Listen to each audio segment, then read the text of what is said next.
সমগ্র দেশের ক্ষতি। আমরা এখন কি বলবো, আর মহান আল্লাহ তাআলার কাছে দোয়া করি, মহান আল্লাহ তাআলা যেন আমাদের এই জাতিকে শোককে ধারণ করবার মতো শক্তি দেন। আমরা খালেদা জিয়া বিহীন যে বাংলাদেশ সামনে, সে বাংলাদেশ যেন ওনার কষ্টের মতো না হয়, ওনার স্বপ্নের মতো হয়, সেই দোয়া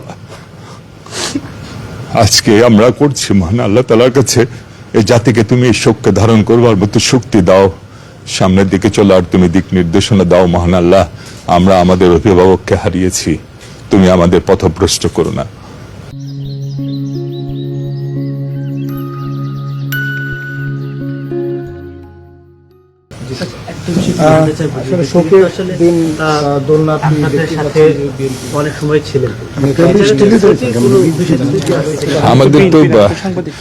আমাদের তো আসলে রাজনীতি ছাত্র অবস্থা থেকে ওনার সাথেই রাজনীতি করেছি, উনি আমাদের সব সময় দিক নির্দেশনা দিতেন, আমরা অনেক ওনার ছেলের মতোই ছিলাম।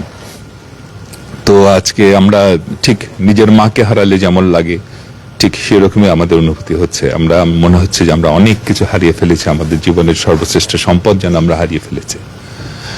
তাই আমি আবারও বলবো যে সামনের দিনগুলো যেন, আমাদের জাতির সামনের দিনগুলো যেন বেগম খালেদা জিয়ার কষ্টের মতো না হয়, বেগম খালেদা জিয়ার স্বপ্নের মতো হয়।